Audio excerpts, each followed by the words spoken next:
So, in today's episode of the Fit for Fortune podcast, my guest is Valentin Tambosi, who I've been following for at least 5, 6 years. He's someone I really admire for constantly reinventing himself and what he does. He's actually giving me Schwarzenegger vibes from a small town in Austria, from bodybuilding background, and then constantly leveling up and succeeding in different fields.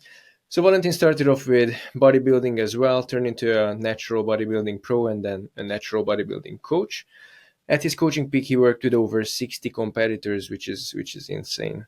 Before he went into coaching high performing professionals, and I think he did really good at differentiating himself by integrating fashion and style into his offering instead of just being another coach. And at that point, I think you could really see him transform into a businessman rather than just a coach. And now, a few years later, he's coaching actually coaches on business. He's a very deep thinker, never afraid to challenge the status quo. And today I'm hoping to talk about the 3 stages of his life: natural bodybuilding, coaching high performance, and being a business coach. So let's start in 2015 when you locked yourself away for a year. Why did you do that, and what were the lessons? What's up, David? Thank you so much for letting me do this. You've done your research because I saw yesterday you liked some of the older posts. I didn't know you went all the way back to 2015 because that To was the quite very a while start ago. of your Instagram. Yeah, and I read some of my own posts that you liked from the past and was like, it's not that bad, but it's still pretty bad when I read Really? through it.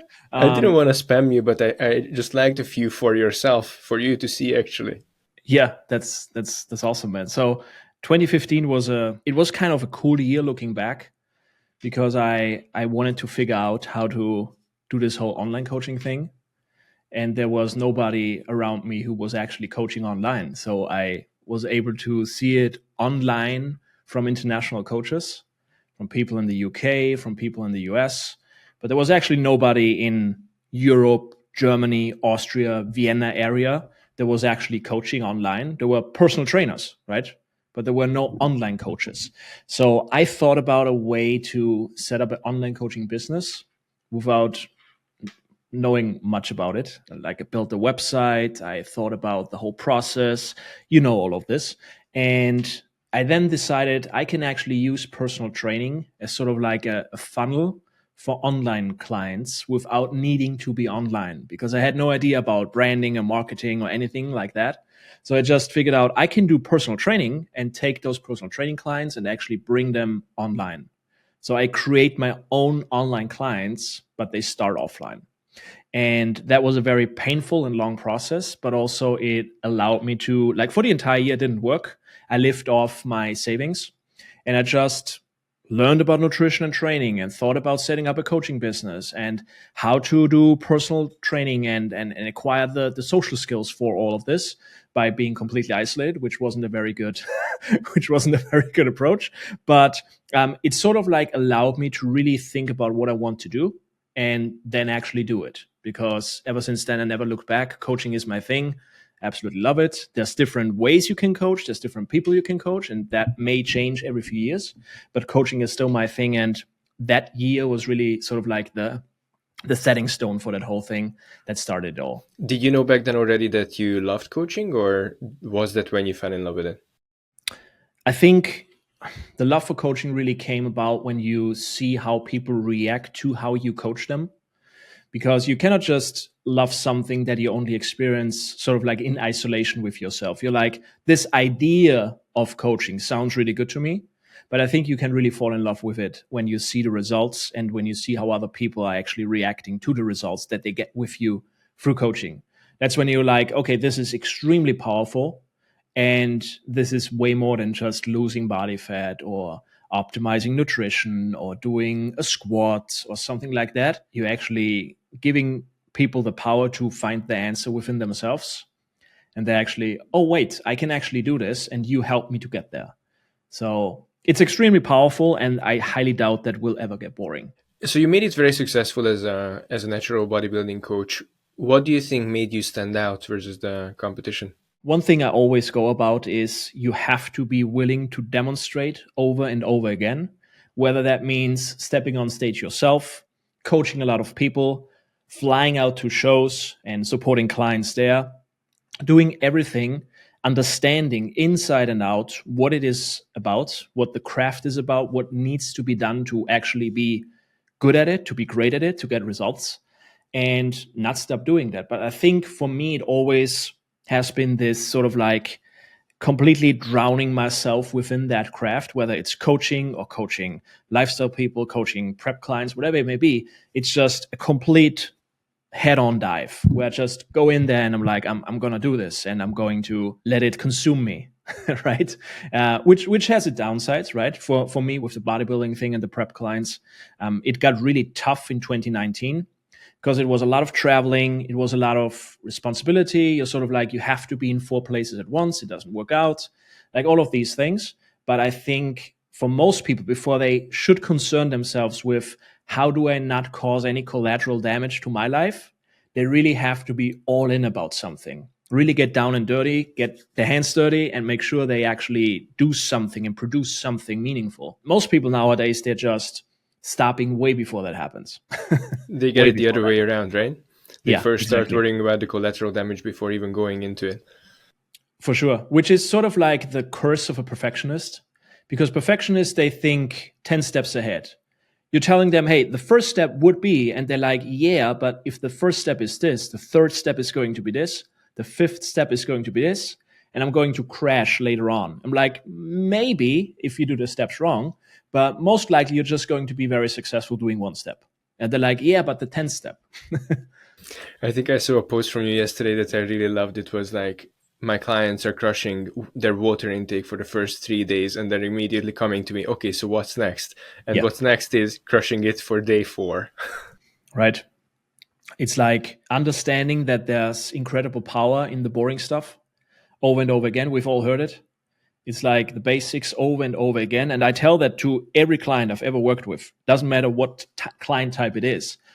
It's sort of like you're constantly repeating yourself as a coach. If this doesn't sound appealing to you, you shouldn't start coaching, because you're going to constantly repeat yourself, because you may have said to clients 100 times over that they need to hydrate, that they need to drink more water. But the new client may hear it for the very first time. So you need to say it dozens of times to that individual. And that means you're just stacking up the reminder of you need to hydrate, you need to hydrate. And to yourself, you've said it probably 1,000 times. But that one person heard it for the very first time and they need to hear it another 10, 20, 30, 50 times. So they don't really care if you've said it 1,000 times already. It's about them, it's not about you. It's like that Hormozy quote that says, we need to be reminded more than we need to be taught. Yeah, that's a fantastic quote. So what do you think the basics are for beginners when it comes to building muscle? Understanding how far you can push a set is probably the most important one. And then later on you can tinker around and you play with different ideas and different exercises and exercise selection and exercise sequence and all the funky stuff. But first of all, you need to understand how it actually feels to be in a certain set. Like, how does it feel to be in a set where you do 10 reps and you can seriously do not do another rep? How does that feel? Because reading about it, watching it on video is very, very different than experiencing it. And you will figure out in the beginning, you're very poor at judging the intensity of your own sets. You're thinking, oh my God, I'm shaking. The reps are very slow. I'm probably going to reach failure now. And you do another 5 reps. If you have somebody next to you, is sort of like checking on you. If you do it by yourself and you're just sort of like you're your own coach, that can be a problem down the road, because you're constantly lying to yourself, because there's no other way to figure things out. You need external feedback. I mean, some people get it right from the get-go, and other people, they actually need somebody next to them who tells them, hey, your weight is moving well, you're moving well, you can actually do 3 more. They do 3 more. You can actually do 1 more, maybe 2. They do 2 more, and then they have reached muscular failure. But figuring that out by yourself, and it also depends on what they've done in their youth with sports and everything, is very, very hard. Because some people have a fantastic athletic base and they are very good at judging their body and their own skills.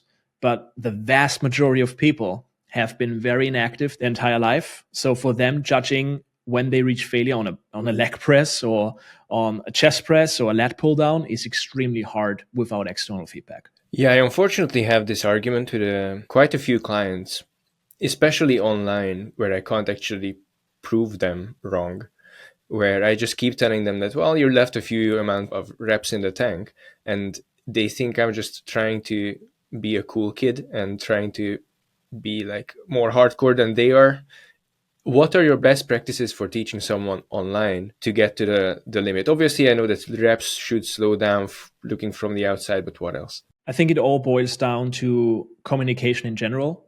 And for that to be successful in an online setting, you have to be brutally honest. Being brutally honest, it ties into absolutely every topic there is, whether it's nutrition, whether it's social behavior, whether it's training.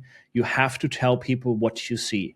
And I'm sure what you see with your clients is accurate. You can actually tell very precisely if it's 4 more reps or 5 more reps.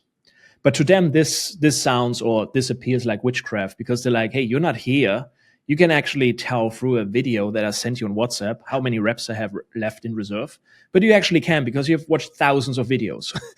It's like, it's not that hard. You can you see the first few reps, you're like, probably 3 more, 4 more. It's like, it just comes to you when you've done it so many times. Yeah. And I think most people are just skeptical of the skills of a coach because it's very hard to actually understand what we do. And the best medicine against that skepticism is to actually be very honest and tell people what you see and what you think without getting unprofessional, obviously, but you're going to really pinpoint your feedback. And you're like, hey, I've done this many, many times. You wouldn't be with me if you know actually 100% what you're doing. So let me guide you. And this actually looks like 4 reps in reserve. Whether you like it or you don't, it actually looks like it. And I'm pretty sure I'm damn accurate with my estimation. So putting everything on the table, putting all the cards on the table is actually a very healthy approach to communication with clients who have trouble understanding what we actually do and where our skills reside. Because the skill set has to be very vast and it has to be very broad for a coach, especially for an online coach, right? I know you do online and offline, which is perfect because the offline client work helps you with the online client work and vice versa. So this is actually the ideal scenario. So those coaches are definitely more skilled than just simply online coaches or simply offline coaches. But to the client, this doesn't make any sense because they think you're just an online personal trainer who watches a video. How can you be able to judge a set so accurately? It's because you've done it so many times, and they completely underestimate what that does to your eyes and to your communication skills. As well as we have gone through these harder sets. Like I think you said that you used to train so hard that after every session you fell ill. Yeah, that was like 2019, like the first half of 2019 in terms of training was my best ever. I highly doubt I ever can get back to that level because like it was very fatigue inducing, incredibly intensive work. And especially after the pull sessions and the leg sessions, like the back sessions and the leg sessions, I usually fell ill for like 45 to 60 minutes where I just came back home and I had a blitz cold. I had a cold, a legitimate cold for like an hour. And I sort of like had to wait it out, lie on the couch, just relax, drink a little bit of water. And then I was ready to eat something because it was like 60 minutes just feeling pretty rough. Like everything was clogged up, everything was bad.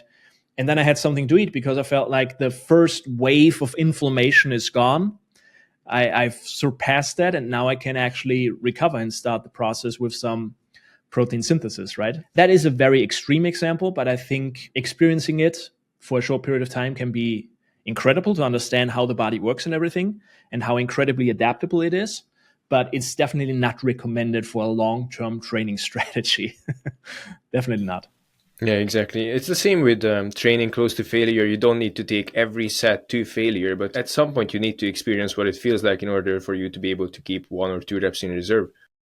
Exactly. 2 reps in reserve, they don't mean anything if you don't know what 0 reps in reserve mean. Like it's pointless to actually say to somebody who hasn't experienced muscular failure, let's do 2 reps in reserve. They're like, okay, I don't know what that is because I don't know the thing below that and the thing above that. So we have to sort of like get the anchor in place, and the anchor is 0 reps in reserve. And from there, we work backwards. That would be a good approach, which very few people know about or actually practice. I'm not attempting to prod you where it potentially hurts, but How do you feel about when you say 2019 was your peak in terms of physical?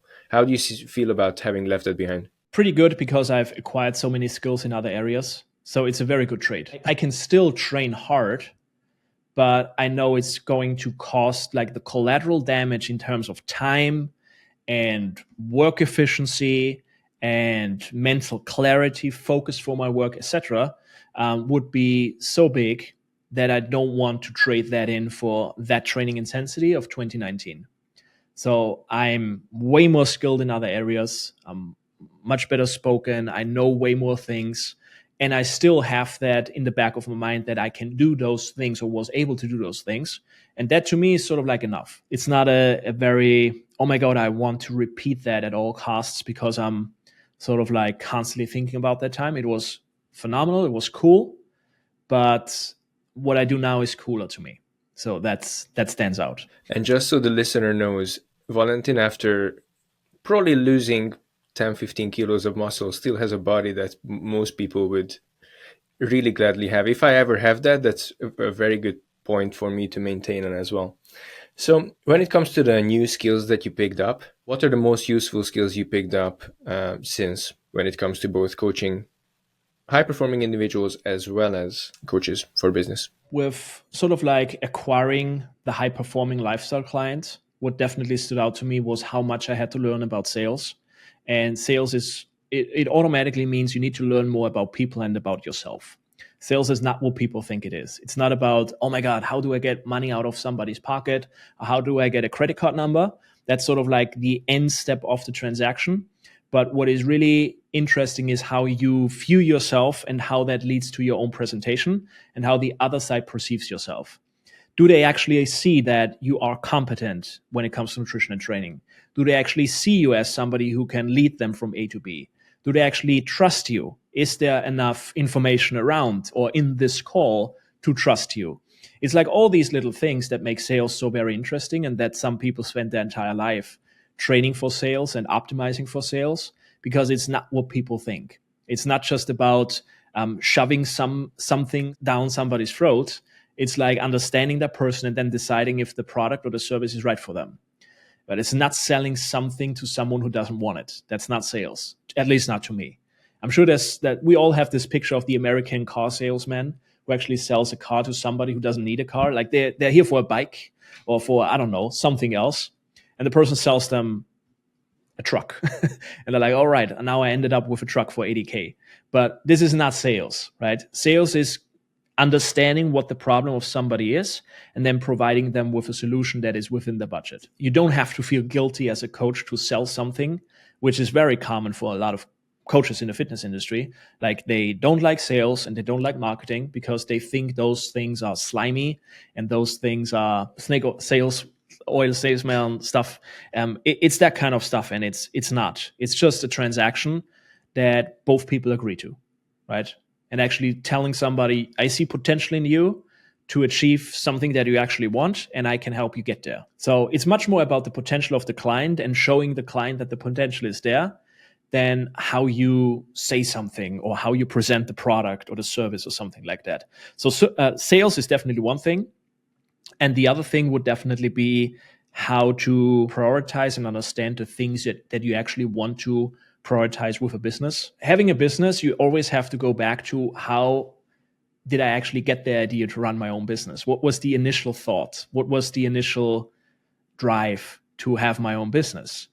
And for a lot of people, sooner or later, it turns into something where they're like, well, having a business means I have to make more every single month. I have to beat my previous best. I have to message more people. I have to do more sales calls. I have to build a bigger team. And for most people, that is actually not what they want when they say they run a business. They want something very simple. They just want freedom. They just want a good amount of cash flow, and they want results with their clients. That's what most people want, right? It's a win-win situation for everybody. But what most of us build or have built is not a win-win situation. Maybe the clients are winning. Like people like you and me, we probably always put us below our clients. And that leads to collateral damage because we suffer, we don't feel good, and then our clients feel that. So in the end, we're not serving our clients because we are not serving ourselves. And that was a big lesson when I understood, okay, the coaching model, the coaching business model itself has to be tailored to my idea of life. And when that sort of like connects, everything can be really, really cool. And if there's a disconnect, then we have a huge problem. And you're probably working in your own little prison where you work on something that is creating cash flow, right?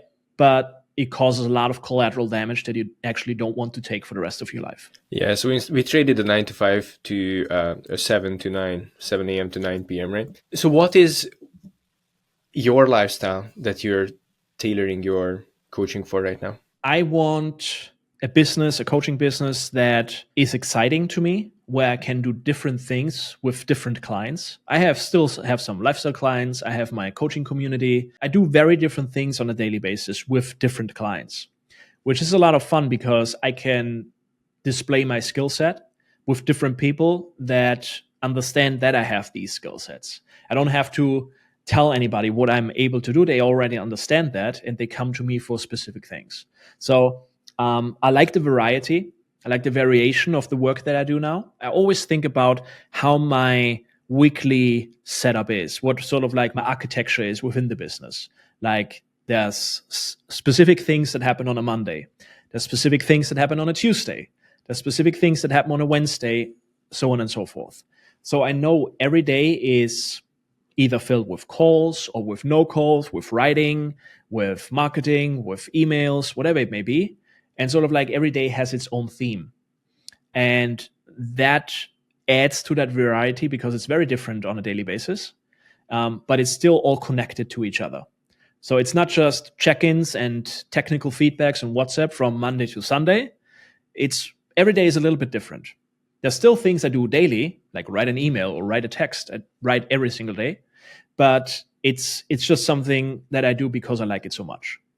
And other things that I have to do, like admin stuff or organizational stuff, I maybe only do once a week because I can cover everything that I need to do for the week in like 1 or 2 hours when it comes to admin stuff.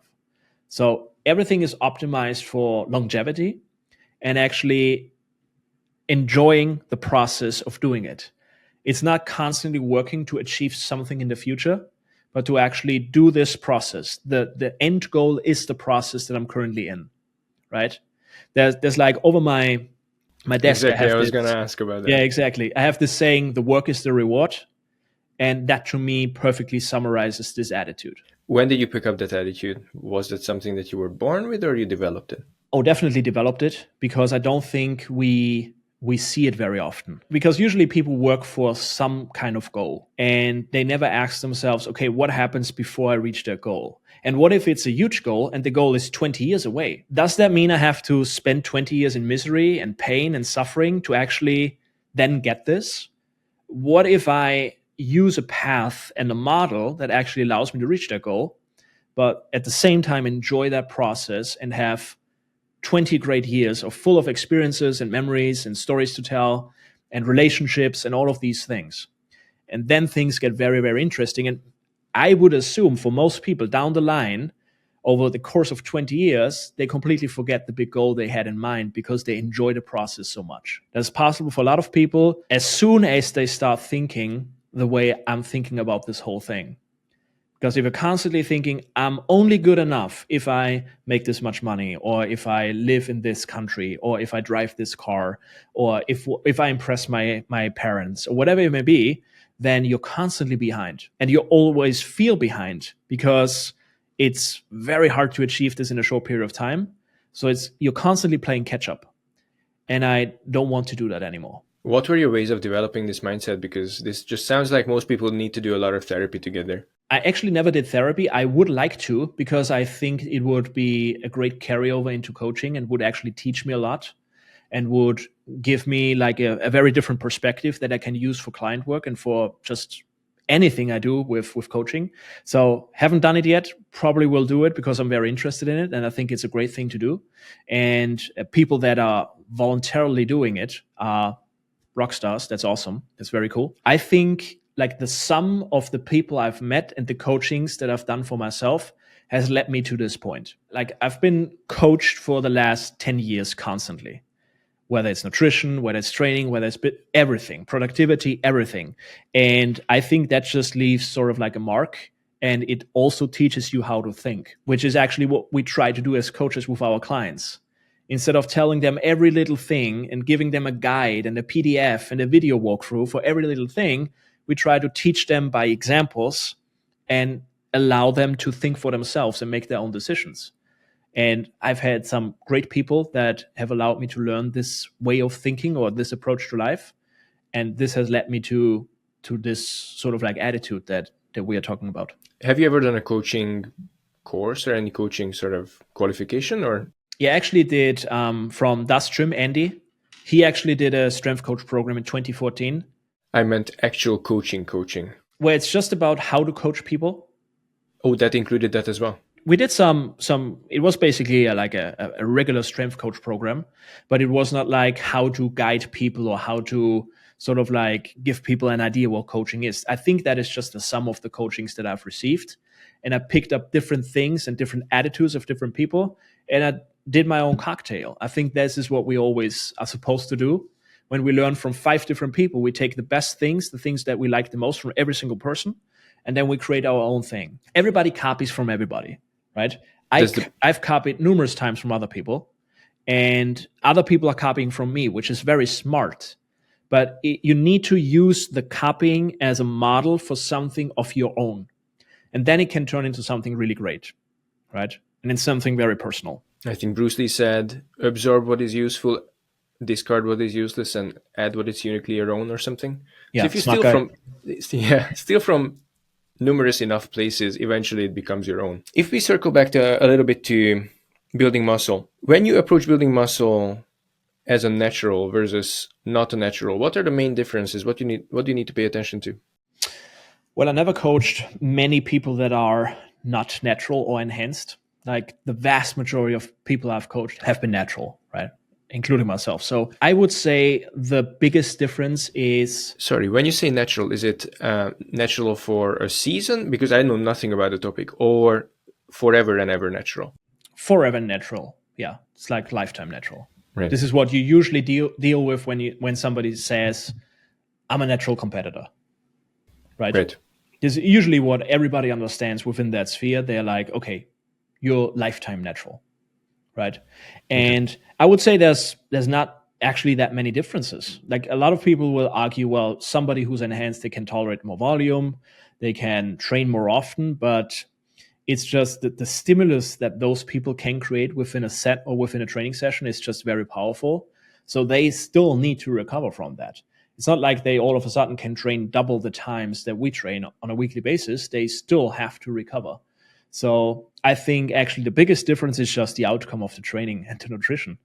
It's just going to look very, very different. And the progress is going to be very, very different, right? You can actually take a look at performance-enhancing drugs in sports, like in Olympic sport or in whatever it may be, in sports where there's actually, and there's different sports that haven't been tested for, right? If you look at old MMA or UFC, there's some monsters in there. And actually when it comes to performance, the difference was very minor, but they looked way, way bigger with way, way more muscle. So I would say for performance enhancing, it's not as performance enhancing as people think. It's more like muscular enhancing than anything else. And I've seen many guys who are natural lifters who actually train with enhanced lifters. And a lot of times they're on the same strength level. So yes, you're going to have an advantage, but it's not like 50%, 60, 70% more. It's going to be way less. I think you didn't really have a sort of number in mind for target gain as a natural individual. You just went more by progress pictures. Is that right? Yeah, always. Is the goal just getting stronger in the gym, getting heavier without getting fat? I would say so at an advanced stage. But at the same time, if you're not as advanced, you probably need to accumulate some body fat to actually speed up progress. Like there's going to be some point if you're getting into all of this and you're trying to build as much muscle as possible and look very sexy later on after a cut or something like that, you're probably going to be a little bit ugly before that, right? So embracing the ugliness is the fastest way to actually accumulate muscle mass compared to always trying to look pretty, right? I found your ugly picture yesterday, actually, from Yeah. 2000. I don't remember when, but it was funny. Why do you need to embrace the ugly as a beginner and not necessarily as an advanced? As a beginner, you're going to make crazy progress. You're able to gain so much more muscle in a short period of time, even though it doesn't feel as fast, right? As a beginner, you're sort of like, you think you're just in this extremely slow pace of building muscle, but you're making rapid progress, but it just feels very different. And as an advanced lifter, it's just no longer possible to make that level of progress because you're getting closer and closer to your genetic ceiling. Your genetic ceiling is just closer and closer. That means you have to slow down your expectations when it comes to how fast you're going to build muscle or how much more muscle you can actually build. But you're going to use different variables to actually measure that. A beginner can actually just gain weight, right? Gain weight and get stronger. That's perfect. As a more advanced, if you just simply gain weight at the same rate as a beginner, you're just getting fat. So the muscular gains you're going to make are going to be so small and tiny that you actually have to focus on your progress pictures and your strength numbers. If those go up and those improve over time, you're going to gain muscle. But just the simple stimulus of eating more and just going to the gym is going to be enough for most beginners to actually gain muscle mass. Where do you draw the line between beginners and intermediates? How do you define them? That's a good question because we could go by training years, we could go by lifts. Like it's a very subjective and individual thing because I've seen some people make rapid progress in the first 2 years and they immediately went to a very advanced stage very early on. And I've seen other people train like crap for 5 years and are still beginners. It's just the harsh truth. Like some people just have pissed away so much time. They like spend half a decade of training and going to the gym and eating a little bit more protein, still beginners, right? Because Yeah. they still think you're training hard and you're eating right and you're doing everything like at 50%. You could do so much better and so much more, in most cases, more efficiently and with less time investment, but you're just not focusing on the right thing. So it's very individual what a beginner is and what an advanced person is. But I've been training for 15 years now, right? And I would say I've gotten really advanced after like 8, 9 years, I would say. That's where I really noticed a big shift in my training. Everything was more precise. The weights I was able to use, how I was able to move them, how close I was consistently able to go to muscular failure. Like all of these variables were just clicking and I was just ticking those boxes. And before that, I was still finding my way and figuring things out. For those people that spend 5 years as a beginner, Yeah. what are the biggest, most common mistakes that they make? Not training hard enough, not eating enough protein, not sleeping enough. That's it. If So, you do those three things, you're going to be fine because we could talk about stress and all that, but sleep is going to be the greatest stress mitigator there is. If you have sufficient sleep and you religiously take care of your sleep, stress is still going to be in your life, but you're going to manage it very well. Very, very well. If I look at my workload in the last year or so, which was very high, I was able to handle that better than ever because I sleep a lot, a lot. And that helps tremendously to sort of like get rid of all that extra stress and just handle it really, really well and handle the training on top of that. But yeah, train hard, eat more protein, sleep more. that's why your face and skin haven't changed for the last 15 years either, because Maybe, of all yeah, that sleep. yeah, Yeah, so just taking it back to the basics. always. It's again something that we've said in the beginning. But if people keep hearing it from every person that talks about nutrition training and coaching, then maybe sooner or later they will believe it. So do you think low protein intake is a bigger issue than a low calorie intake when it comes to building muscle? Not bigger, I as think, in yeah, most common issue. yeah, I would say you want to handle the calories first and then the protein. Because even if you eat 30 grams of protein, but you're still in a calorie surplus and you train hard, you're still going to build some muscle. And once you have those things in place, you can actually up the protein, which is a very easy task to actually fulfill. Like very simple. You do like one or two extra protein shakes. You throw in an extra protein source with the one big meal you have in the evening, whatever it may be. It's actually very, very simple. And it doesn't have to be a big lifestyle change for most people, right? But actually eating enough in general and actually training hard with those calories is going to be a great base for most people. And then you just sprinkle some protein on top. And some sleep on top. Yeah. I found a quote from yesterday that said most lifters who want more muscle need to reduce volume and reduce reps in reserve, which is exactly the opposite of what everyone says, which is just more work, more, more, more. Why do you believe the opposite? I think the smallest measurement that we can use in training is a set. We could go down to a rep, but if we can actually maximize one set, we can take this one set and duplicate it or multiply it. But if we have one shitty set and we multiply it and turn it into 20 sets a week for a specific body part, it's still going to be subpar quality. But if I do like 4 great sets for every muscle group a week, I'm going to be better than the guy who does 20 shitty sets a week. This whole volume thing has been a topic for the last, I don't know, 10 years probably. For the last 5 years, very, very much so. But it's a completely different animal now because it's so big and everybody's talking about volume versus intensity when those things just go hand in hand and you have to sort of like adjust the one to the other. But Exactly. before you can actually up the volume, you actually need to ensure that the quality and the intensity of that one set of the smallest measurement of a single training session is actually sufficient. And once it's sufficient, you can think about actually doing more of that, but only if you're not satisfied with your progress. If you're satisfied with your progress, don't add any more sets. I've made a video on this for YouTube recently on training full body and just overall a lower volume approach. Mhm. And I got so much shit for it. But like you say as well, most people just don't train hard enough. If they try doing the same volume they do with a closer proximity to failure, they would be messed up. Yeah, yeah. It will be shocking to them and it will be impossible for them to recover. And another thing I want to say here is a lot of times you hear people say the more advanced you are, the more volume you need. And this is completely backwards because the more advanced you are, The more efficient you are. the more efficient you are, and the more stimulus you can create with a single rep or a single set. Over the last like 8 years, I've lowered my volume, even though I've gotten more and more advanced, because I simply cannot recover from what I did in the past. It's impossible. I can get such a phenomenal stimulus from like doing 4 sets of chest a week, but they are very good sets, right? Very stimulating sets and reps. But we really have to understand how those sets look. People need to be exposed more to how those sets look because they just think, oh, the last rep was a little bit slower than the first one. Well, the set is starting now. That's laughable, right?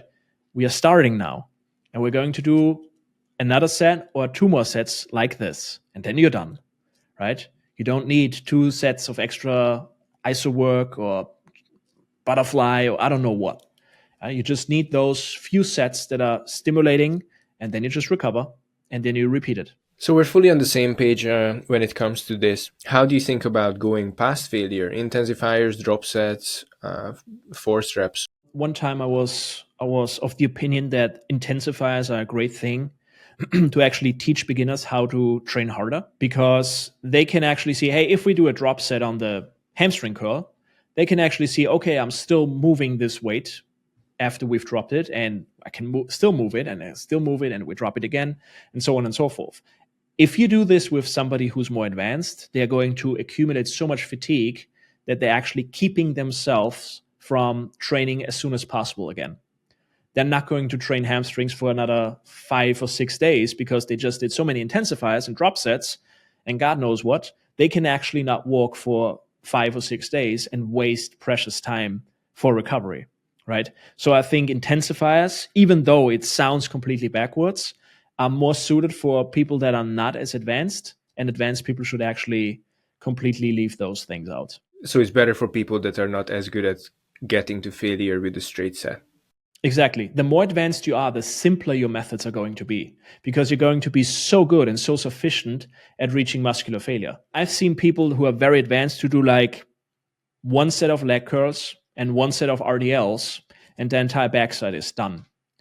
But when you see how they move it, how controlled everything is, how precise every repetition looks the same, the only thing that differs from the first and last rep is just the tempo. Everything else is perfect. And in order to get to this level, it's going to take you years. And then you only need 2 sets.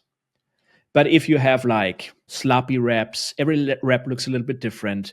The range of motion is larger, then smaller again, then somewhere in the mid range. Then you get into the stretch. The next rep, you're not getting to the stretch. Everything looks very wonky and different. Well, of course, you need 4 sets for each exercise, right? There's so much wasted energy and wasted reps that you actually need to make up for it through very, very high volumes. So why is it that if you look at any high level bodybuilder, their programming tells you the exact opposite story? They program like they were as if they were beginners.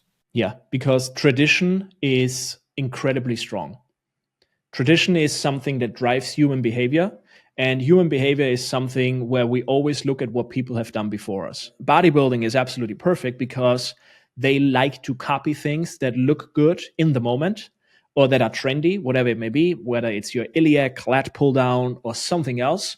People in the bodybuilding space like to copy, and they like to do things that have been tradition in this space, whether it's high volume training a la Arnold Schwarzenegger or something else. People just do stuff that has been done by people that have been successful without asking, have they been successful because of that or Or just despite of that? despite. It's always the same thing. But tradition and tradition mixed with emotion is a very powerful thing. Now, when all the science-based pencil arm people like I am tell the audience this is completely different when some monster like Valentin does, who's actually done it and built the muscle. What do you think prevents high-performing individuals from getting and staying in shape? It's a good question because those people need to do a lot of mental work to actually get into the right space to continuously work on their body. Most of them just have to understand that their body feeds into everything else. If they have a performing body, they are going to perform in their business or in their high performance job, whatever it may be. Those things interact with each other. And so many of them are actually very good at being in pain and still performing in their job. So now imagine how well you could perform if you're feeling good, you're focused, your clarity is high, everything is on point, and you enjoy how your body feels as you're working, right? And for that, you need to do certain things. Yes. Same thing with the bodybuilders and tradition and emotion. It's the same thing for business people. Business people are usually around other business people that are probably not practicing healthy behavior. They're out drinking, they are up late, they're not taking care of the body, they're not training, they're not doing any cardiovascular work, they're not drinking water. And so they copy the behavior of somebody else who is as or more successful than them. And I think, well, see, it works for him, right? Well, he would work and be in so much better condition, both for his business and his body, if he would actually do something for his body, that you want to copy that version of him. It's just environment and the people that surround us. And with business and the focus on numbers and progress and trying to impress others, people very often forget about their own bodies. It's the same as what we just said, that they're performing despite their lack of fitness, not because of it. Exactly. Like when you've ever been stressed, which it makes perfect sense. If you're in a stressed state, it's much harder to actually prepare some healthy food. It's possible if you're prepared, but coaches often forget what needs to be done for that preparation to actually have some fresh spinach in the fridge, to have some lean protein source. Like you need to prepare that. And that's where those people struggle. Because taking out like a healthy meal and put it into microwave for 60 seconds, they can do that too, right? But you need to help them plan to actually have that in the fridge. What do they need to do? What steps do they need to go through to actually have that healthy meal in the fridge? If coaches actually focus on that, more of those high performing business people are going to be in shape. And it's just automating that sequence that gets the spinach and the lean protein in the fridge. Exactly. Exactly. So coaching for nutrition and training, very often for those people, it's just time management. Telling them when to go shopping or helping them get like a food delivery service where they can actually get some food delivered to their homes. Whatever it may be, it's actually very basic stuff in terms of nutrition and training and a lot of advanced stuff when it comes to time management and taking care of their week, taking care of their schedule and everything like that. And a big mindset shift as well, when they have to just realize that actually you probably make enough money to allocate some of it to outsource the food side of things. Yeah. That's a good point. You worked with a lot of very accomplished people in bodybuilding as well as in business. What do you think makes these top people stand out and more successful than their competition? They are doing their own thing and not apologizing for it. They are creating something where they see that it works for them. Then people come to them and they actually ask them to help them implementing that thing into their own lives. And then it just goes from there over and over again. So those people have found something that works for them and then just repeat it for others. I think one of my best skills, if not my best skill, is figuring out how I find those people that are good for me in particular. Like, I'm very good at finding coaches for myself. I rarely make a bad pick when it comes to that. And if you do this over a decade, you're just stacking skills on top of skills on top of skills, and you learn from so many different great people. For me, I always ask myself, as a consumer of coaching, what am I looking for? And I'm always looking for individuals who are not afraid to share how they get results and how they are unapologetically themselves. They're just doing their thing, and if it's working, it's working. And they're just going to do the same thing for their clients over and over again. How long do you work with a coach on average? How long? How long for? All the different coaching I've done were very different in time, like in terms of how they were set up. I worked very long time with Cliff from 2016 until to 2019. I've worked with Tenagasi, who is like a style coach and like a style identity coach, which was only 3 months, because it was one of the most expensive coachings that I've done. And also he learned me so much in like 12 weeks. I told him like, I would like to stay longer. Like I really would like to. It's not a money issue. It's just like what else is there? Like, you've taught me so much. I can actually be on my own for the next 2 years. And he was like, that's fine. That's perfect. Right. That's exactly what we want. Style as in how you dress? Style in how you dress and how that communicates to your world and your surroundings.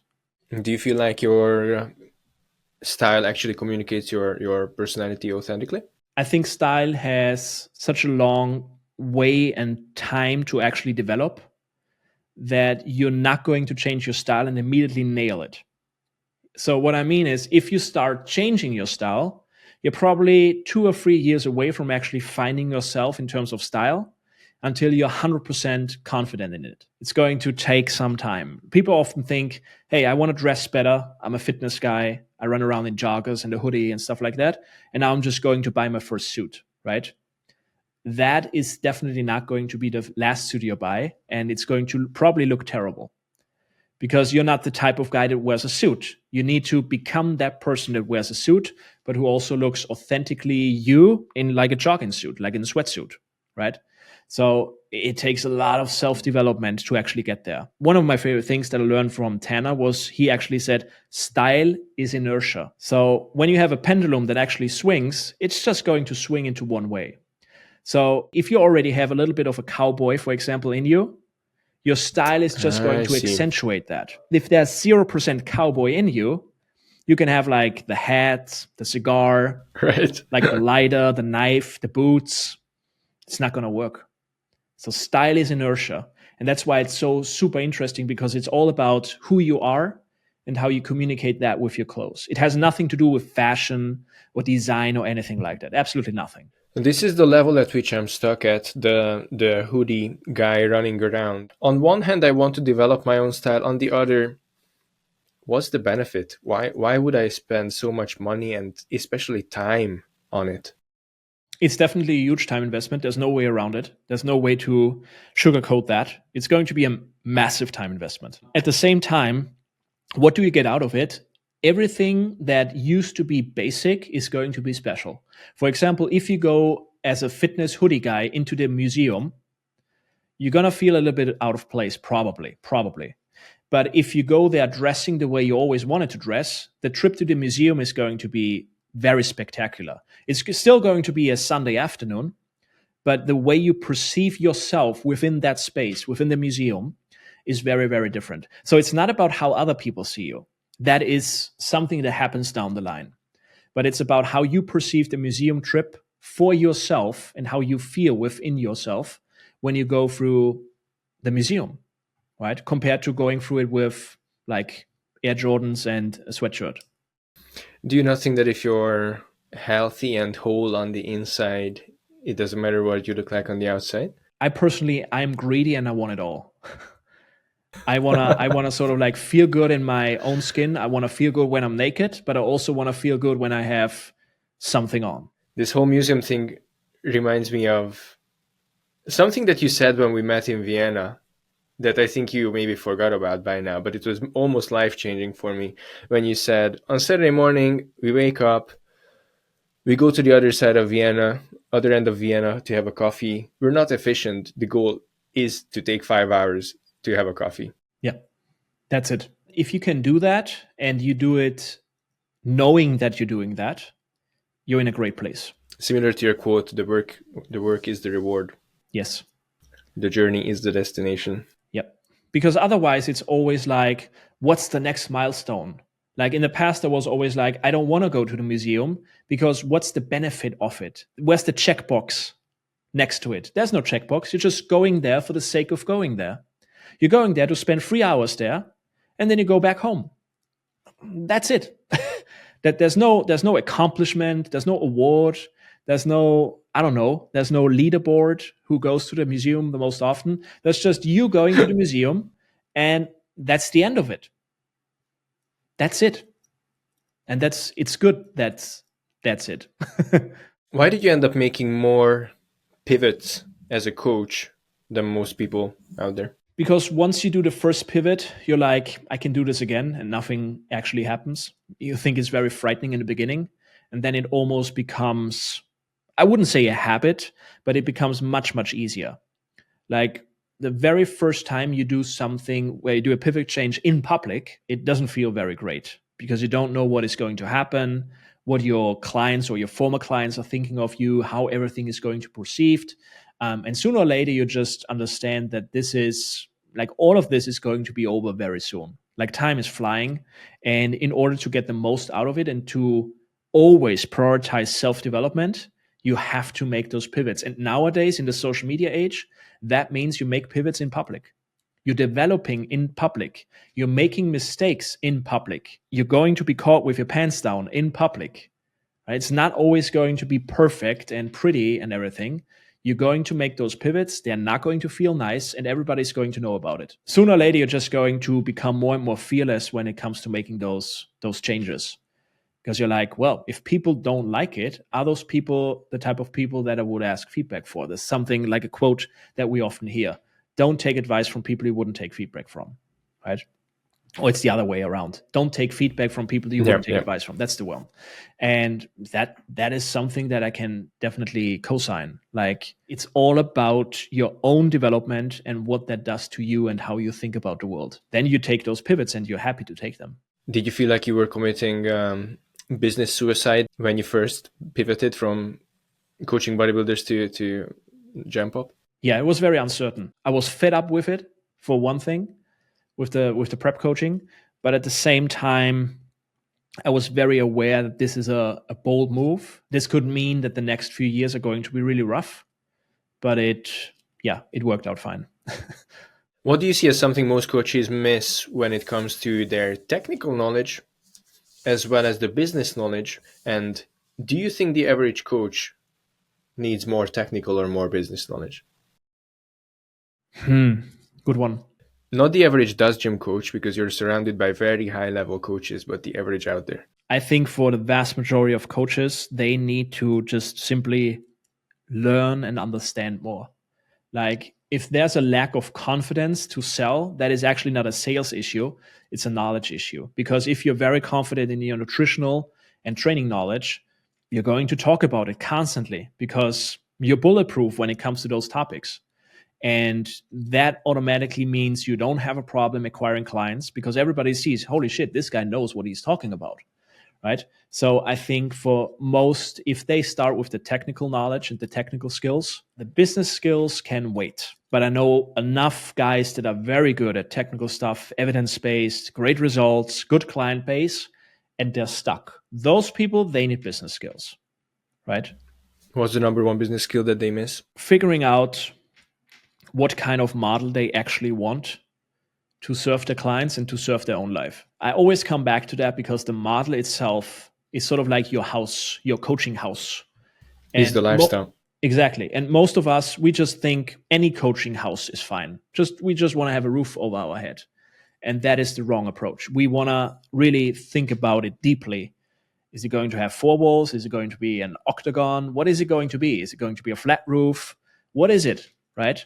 And then later on, you can actually decide, okay, I'm going to build this particular house, this particular model, and live in it for a long period of time, have great results, not cause any collateral damage to my own life, and build a coaching that is actually feeding my life and not taking something away from it. I think the average coach just considers two houses really. Either they go in person or online. Is that right?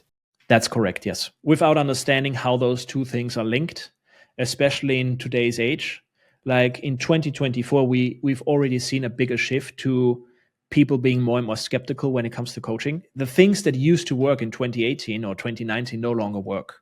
Like you had like your very cool elevator pitch in your Instagram story where like, I help you lose 6 pounds in 12 weeks without missing foods with or missing family events or something like that. Like, okay, you write that now, it's going to be perceived very differently, very negatively, because people are like, I don't believe you. And I have good reason to not believe you. So we have to understand that coaching has changed and the way it's perceived.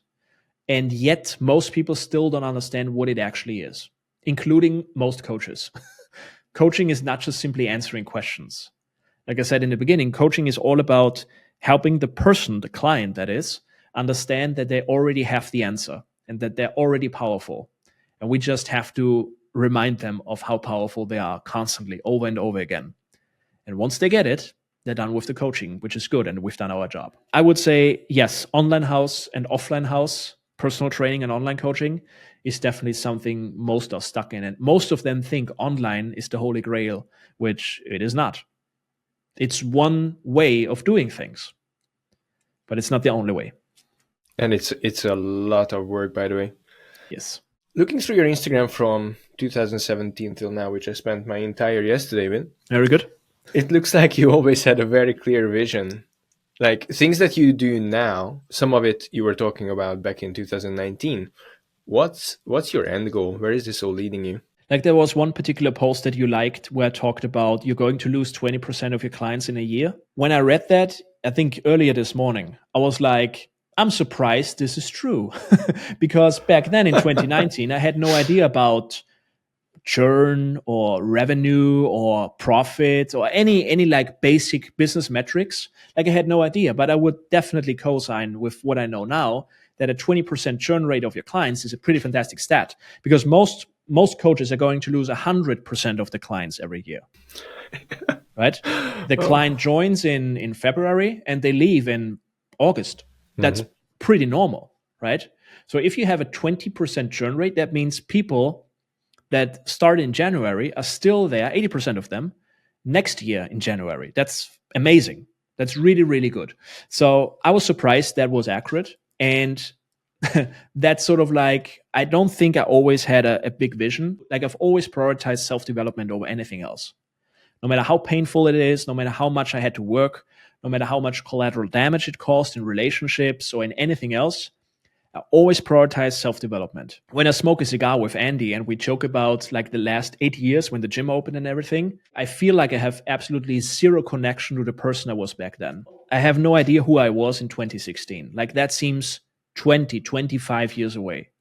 That is so far gone because of the work that has put in since 2016.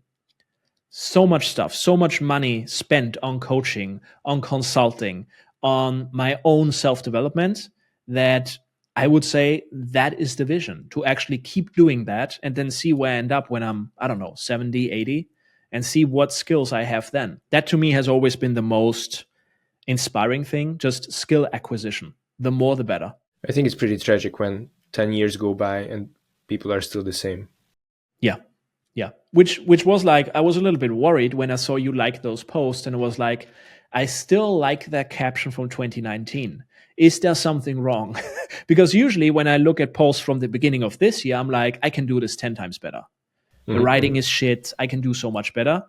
And maybe it's just the fact that I'm now writing everything in German, and back then I did everything in English. That sort of like I'm Right. romanticizing the English language from 5 years ago. I'm like, this sounds pretty good. But with that one particular post, I was surprised that actually the numbers were correct based on what I know now. So yeah, that was cool. A lot of your stuff that I read, I just concluded that they were just universally true, you know? Yeah, I was just surprised with such a specific number in terms of churn, the 20%, that was actually on the money. I was like, okay, that was just luck. There's a quote or like a theme that I really liked. For every yes, there has to be a no. When people say it's complicated, it really isn't. They just can't accept that a no comes with every yes. Elaborate on this. Yeah, this was back in 2018, I think, or 2019, where I really thought about those things. And it was sort of like a mix of feedback from clients and personal memories and relationships that I had, where I was like, every time people complain about something, they don't realize what else that means. Because if you complain about one thing, you should be ecstatic about another thing that you can actually do to get rid of the thing you're complaining about. So if you're saying to the one thing yes, and then you're annoyed about that thing, it has been your own choice. So if you say yes to one thing, it automatically means you cannot have something else. It's just very contrary to what we hear in today's society and today's social media image, where everything is you can have everything, right? You can be a crypto millionaire at 20 and have everything, right? And it's not really hard work. It's very easy to do. So to me, that never made a whole lot of sense. And obviously, it's not realistic. So to me, back then, that was based on client experiences, client feedback, where I was like, I'm just going to be very straight with you.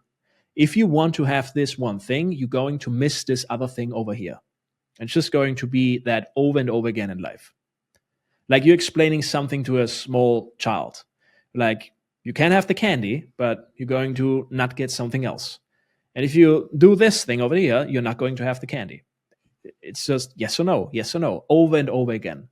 And I think most people always see how big, or to them, the no is very big. To me, what always stood out with yes and no, and for every yes, there's a no, is simplicity. It's focus. It's very freeing, right? If I make a decision over here, a decision over here is made for me, which is very nice because I only have to make one decision and basically two things happen. Perfect. But most people view it, but if I say yes to this thing over there is going to be gone.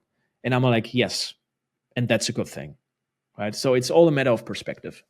Plus, it frees you from the victim mentality because it's your decision, right? If you're not happy with the outcome, don't make the decision. There has to be this boiling point where you're sort of like torn apart between two things.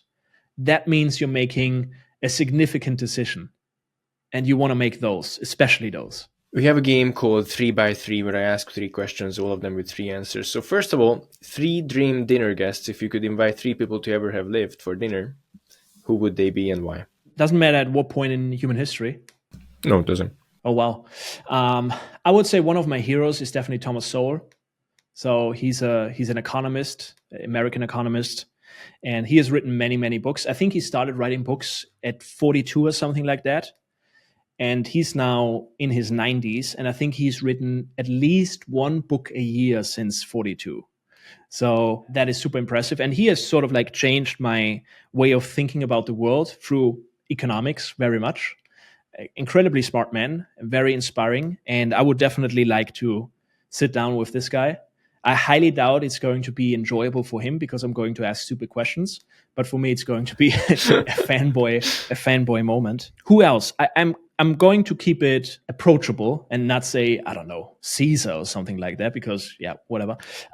Somebody like Tom Cruise, because I think Tom Cruise is doing something where you're like, this is a film star, but he's doing everything himself, like all the stunts, the way he prepares for films. Like this to me is like the last true action hero because he's doing everything himself.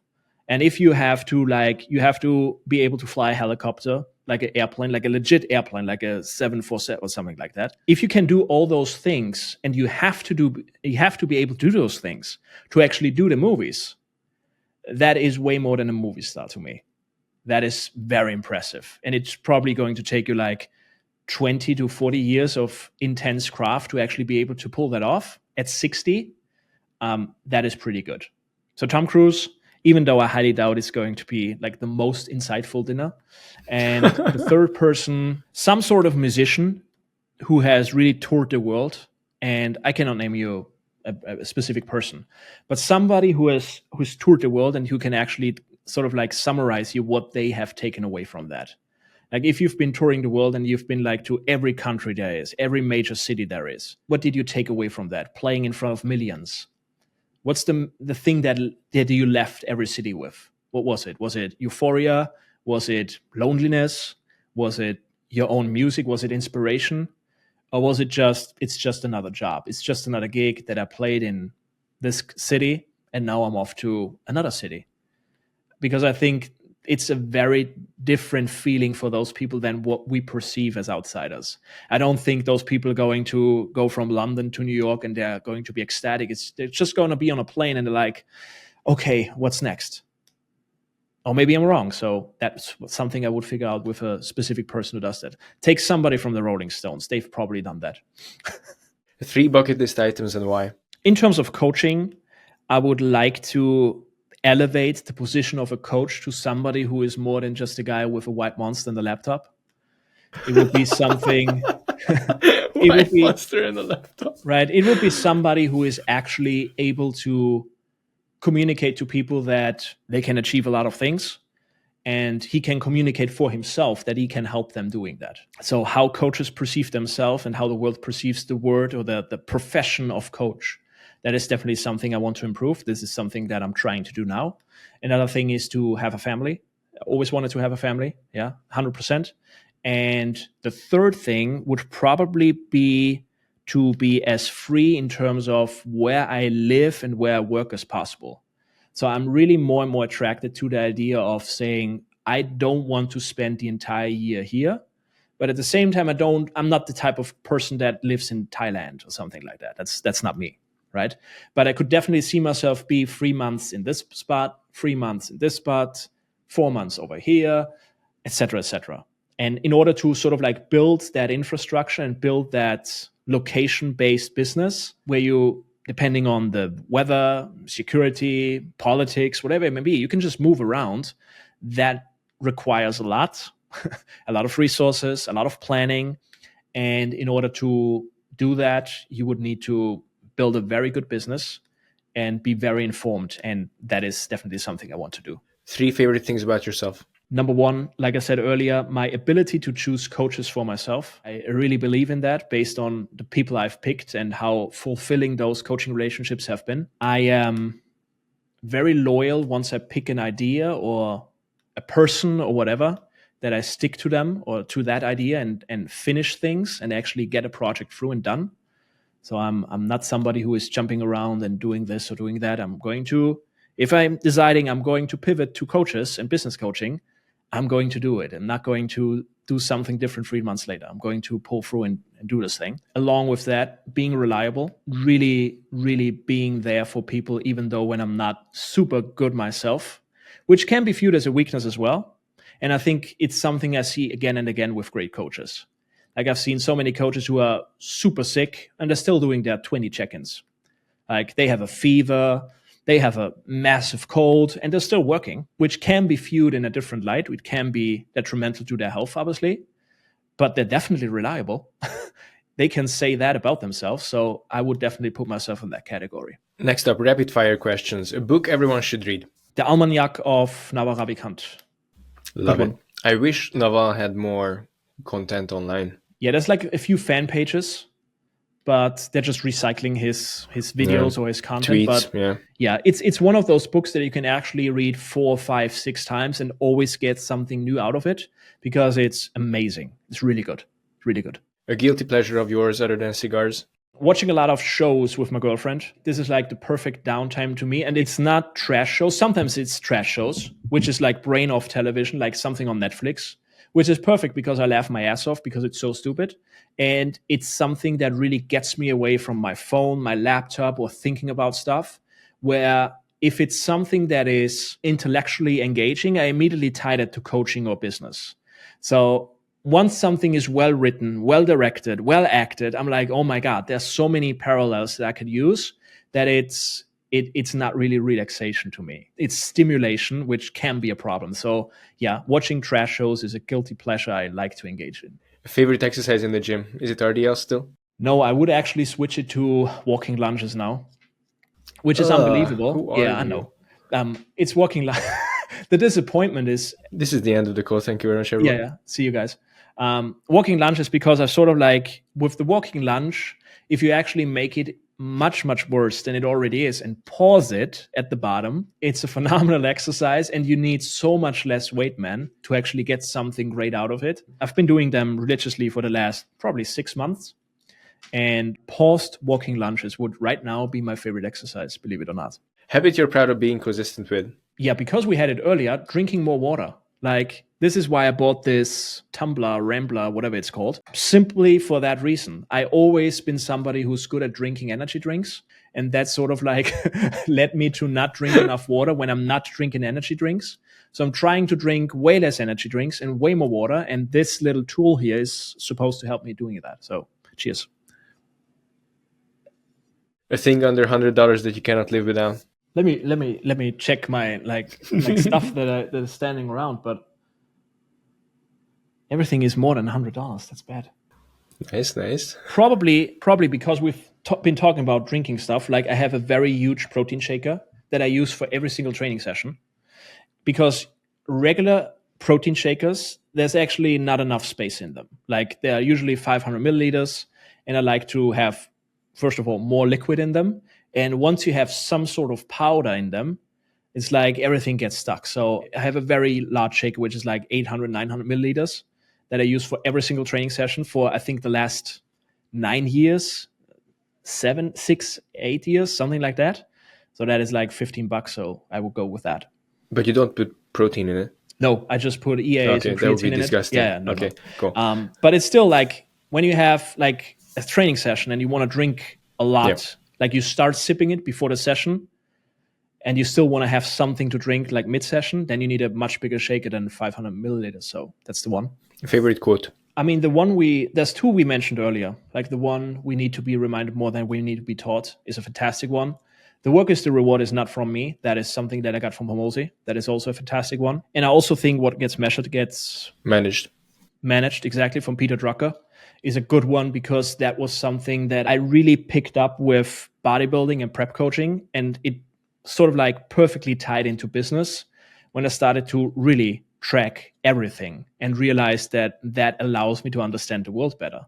Because if I measure how many people I talk with, how many people I message, how many people ghost me, how many people message back, it's the same as figuring out how many sets did you do, how many exercises, how many reps, what weight did you use, how many days a week did you train. Like all of these tracking points and mechanisms simply help you do one thing better, and that's understand the person that is doing them, either a client or yourself, or helps you understand how the world works. And that is always the goal. A thought constantly on your mind nowadays? Right now, it's all about how I can create more and more leverage and more opportunities that are not tied to something that is costing a lot of time. If a new opportunity pops up, what does that mean for my time before I say yes to it? That's probably something I think constantly about, because in the past, every new opportunity was like, let's do it, let's go, without thinking how much time that would cost me. And now I'm way more particular when I say yes to something. So that's constantly on my mind. That's why your favorite book is Almanac? Yep, 100%, man. Ties together perfectly. Well, thank you very much for coming on to the podcast. Where can people find you? You can check me out on Instagram. I post on numerous platforms like LinkedIn, Facebook, but it's just recycled. We just post the same content everywhere. But Instagram is sort of like my home base still. And it's just my name all the way through without underscore or anything, Valentin Tambosi. And you can find me there. I'm also working on like a new landing page website, which is going to be my name, valentintambosi.com. It's going to be very salesy, so don't go there. So just find me on Instagram. Thank you very much. Thank you, man.